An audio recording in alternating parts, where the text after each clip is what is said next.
Welcome to another edition of Reaching Out. I'm Gregory Floyd, President, Local 237 Teamsters. With me, I have a very special guest, former council member, Robert Cornegy. He served 2 terms as New York City council member from Brooklyn. During his 8 years as council, he held various leadership positions such as chair of the council's Committee on Housing and Buildings, Small Business, and the Minority and Women-Owned Business Enterprise Task Force. Robert was also a member of the council budget negotiating team that worked to put together nearly $100 billion in city budgets. He's consistently ranked among the top council members that produce substantive legislation. Additionally, he was named as Democratic Conference Chair of the New York City Council. Robert is currently the founder and CEO of 610 Collective, LLC, which is a boutique consulting firm. Welcome to Reaching Out. If I knew you were going to read that bio, I would have put a tie on. No. This is relaxed. It's the summer. We relaxed. And what I didn't mention was you were also a member of the St. John's Redmen, because they weren't called the Red Storm when you played. Absolutely. And those were the years that we actually won. Yes. Yeah. You know, we became politically correct and lost a whole lot more games, but that's a story for another time. Okay, all right. So I know that you have been critical of the Democratic Socialists of America, known as DSA. You've been publicly, particularly vocal about what you see as its threats and interests of traditionally Black communities. So we're bringing you on, and I'm going to say, what is it about the DSA agenda that you find particularly harmful? Well, I think first and foremost, you know, I guess there's good people, I guess, everywhere. I'm supposed to say that publicly, but the DSA has co-opted a lot of the long-term messaging around, you know, minority communities, right? You can start every way you want, but I'll start at you know, defund the police, right? When I represented my community, they never asked me to defund the police. They asked for policing in those communities that didn't violate their civil and human rights. And, you know, I had a responsibility for making sure that seniors and homeowners and business owners and young people who were walking in a community were in a safe environment.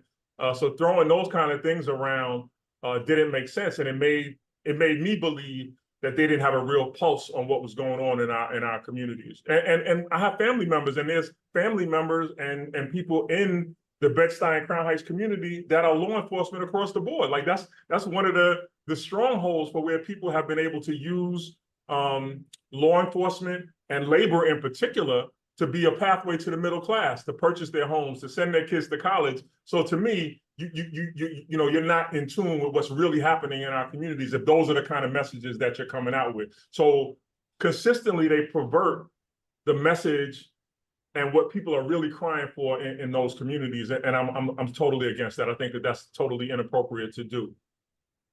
Yeah, you know, I am agreeing with you, because defund the police, we don't want the police defunded. We want the police responsible and held accountable to the community.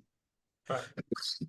That does not include eliminating the police department, because that is not the answer.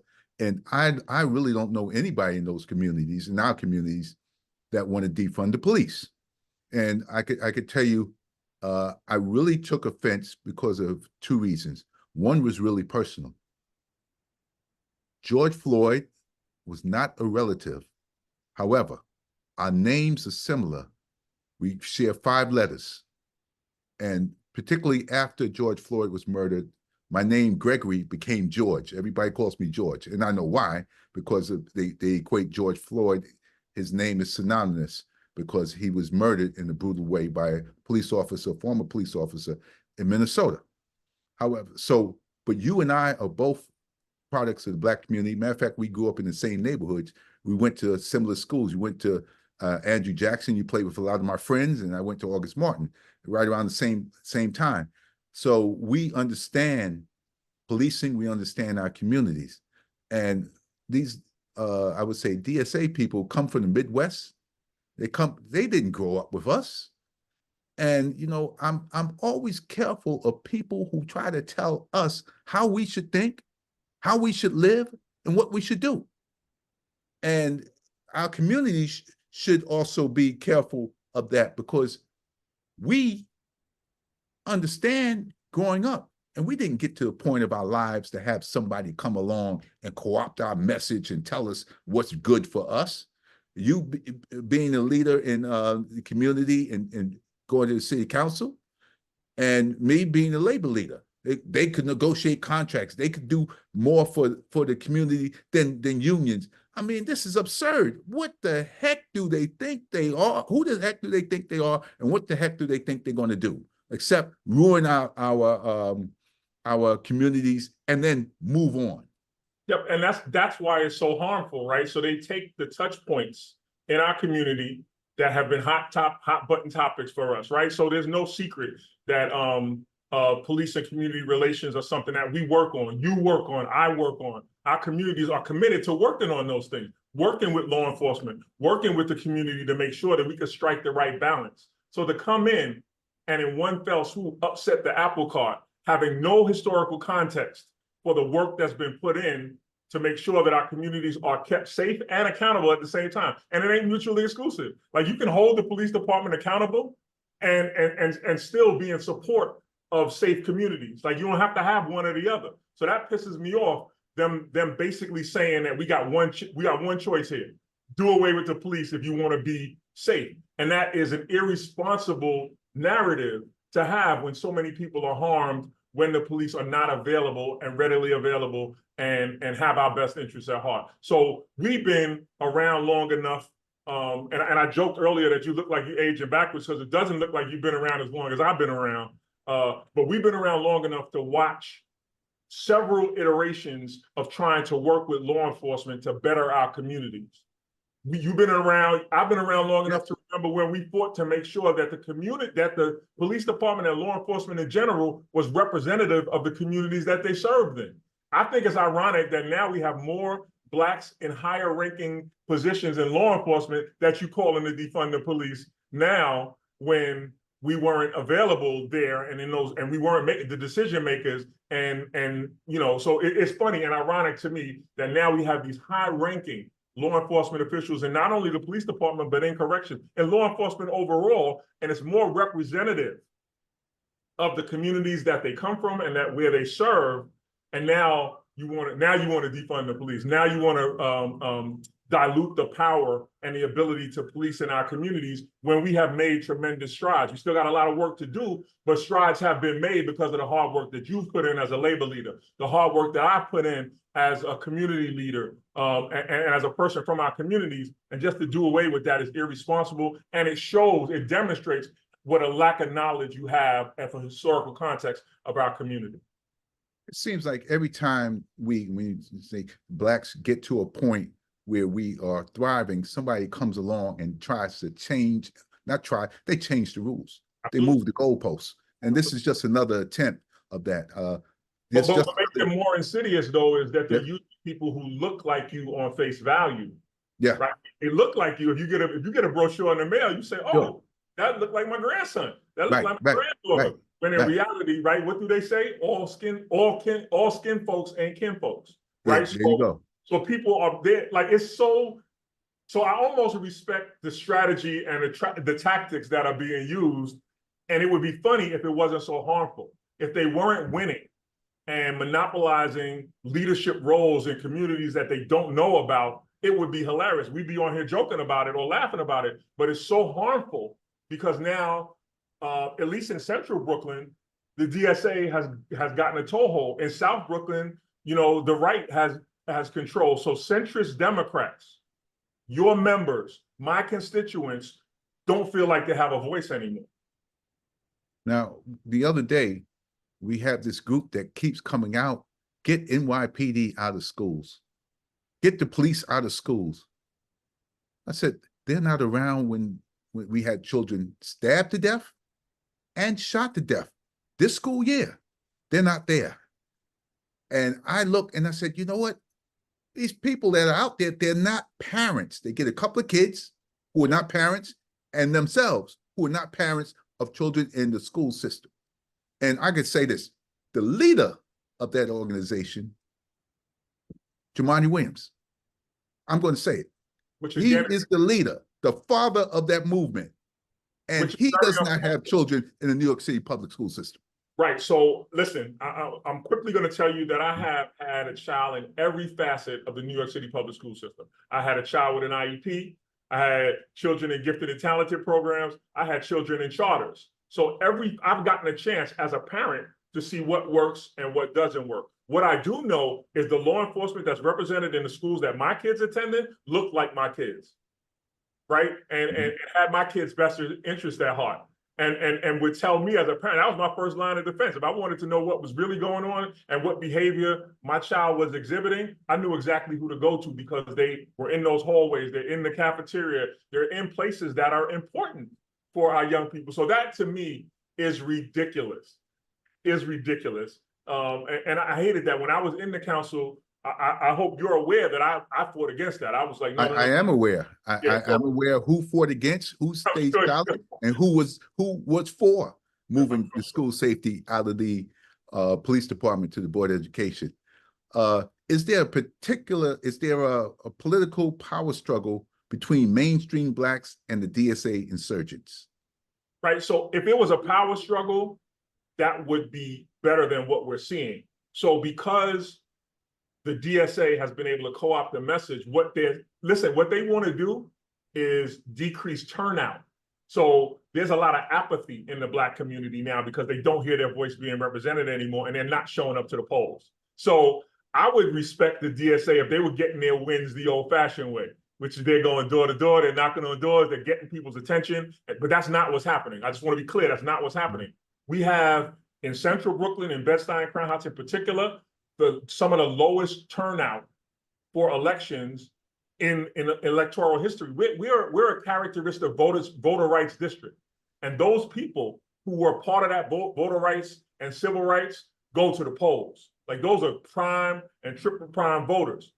Recently, because of apathy and because of confusion and because of chaos, they're not turning out anymore. Yo, when I got elected because we used to drive seniors to the poll, old school. We would get the names and address of folks, rent vans, and make sure that they got their voices heard by getting them to the polls. That's not what's happening now. People are concentrating on a particular demographic, turning out that demographic, and it looks like landslide wins, and it's not. What's happening is that long-term centrist Democrats are not turning out to the polls anymore because they don't feel like their voices are being heard and they're being talked over. It's like in my house in particular, my kids, if I let them run amok, they'll talk over me. They'll tell me they know more than me. So I have to assert myself. So we have a responsibility as community, right? Outside of what the DSA is doing to reassert ourselves and turn out in the numbers that characteristically have been representative of the voter rights districts that we're in. So between low voter turnout and this ability to campaign digitally, right? Because when I was coming through, I hate to be that guy, but I had to go up and down the stairs in housing in the NYC developments and knock on doors. I couldn't do that online. There was no way to do that online. You had to go, you had to be at the NYCHA days, you had to be at a family day, you had to know the tenant. I joke that nobody should be able to run for election unless you know 5 tenant association presidents, 5 precinct commanders, 5 ecumenical community leaders, priests, rabbis, imams, unless you know 5 business owners. Like that should be the prescription. There's no way you could lead a community if you don't know who that community is. There's no way you could carry their voice authentically if you don't know who they are. And if you ask, in particular, the young man that we're going to get to on this that's running for assembly, if you ask him that, there's no way he could tell you. I right now couldn't identify him if he passed me on the street. Now, before we get to that person, ranked choice voting has played a big part in this. I think we should do away with ranked choice voting. Oh my God, like that is, so there's a couple of things that happened to conspire to get us to where we are. It wasn't one thing, it's a series of events. It's ranked choice voting. It's voting in municipal elections for people who are not citizens. It's like, if you saw that, like I could see the tide turning and nobody pushing back on these things, right? And the funny thing is, in and of themselves, like by themselves, it seems like a laudable thing to do, to allow people who are now here to be able to vote. But if you couple that with ranked choice voting and with a whole bunch of other things, then you're going to get somebody potentially who is not from the community, which is what we're seeing. And by the community, not from the community doesn't necessarily mean that you live there, meaning that you are ingrained in the community. I will again tell you, I served in every role possible before I got elected. I was on the community board. I was the head of the Democratic Club. I did all of those things to show myself worthy of leading the community. So and you learned along the way, when you get to the place you want to be, the council, elected official, you knew exactly what to do, what you're responsible for. You had a vision. Absolutely. And no one could tell you any different. You had an idea of how government worked. You're listening to Reaching Out. I'm Gregory Floyd, President, Local 237 Teamsters. With me, a very special guest, former council member Robert Cornegy. Now we're going to go into the phase of, what are we talking about? We're talking about our leadership being supplanted by people who don't live, in some instances, in this instance in particular, don't live in the district, right? And are taking advantage of the rules which allow you to move in at a particular point during your election, which is insane to me, right? Yeah. You should have to have served in some capacities in order to be able to lead. Running against good people who have a long track record of working in our communities on the behalf of our communities and who've been elected the old-fashioned way. I think it's crazy. Okay, so is there a particular race that we're talking about that we yes, I'm gonna be honest with you. You know, one of the focal races, I believe, where the DSA is running against centrist Democrats is in the 56th Assembly District, which is Bed-Stuy and Northern Crown Heights. And that seat is currently held by Assembly member Stephanie Zinnemann.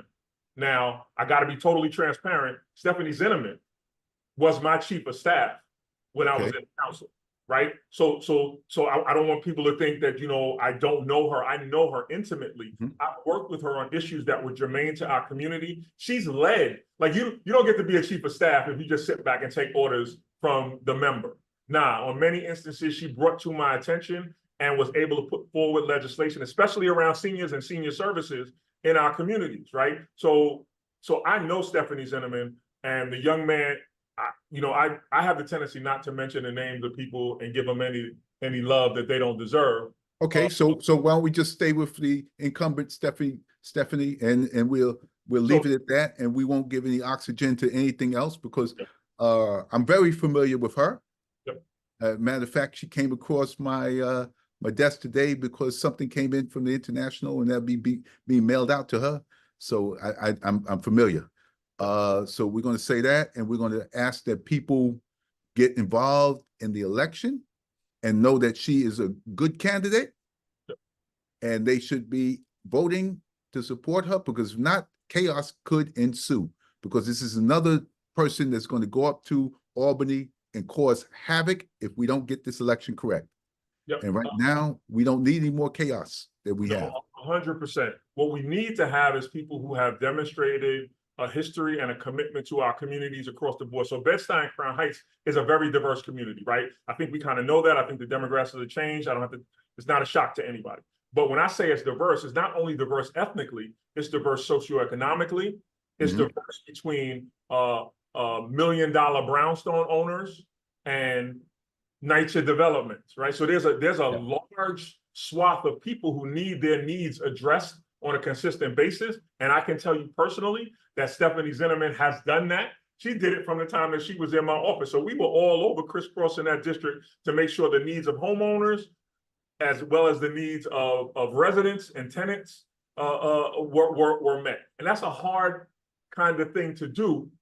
But I watched her do that with a type of style and grace that I think merits that the incumbents stay in office. Now she's under fire. They're raising money from out of everywhere, right? Not even necessarily within the community. The DSA has a history of being largely funded outside of the places that they're running.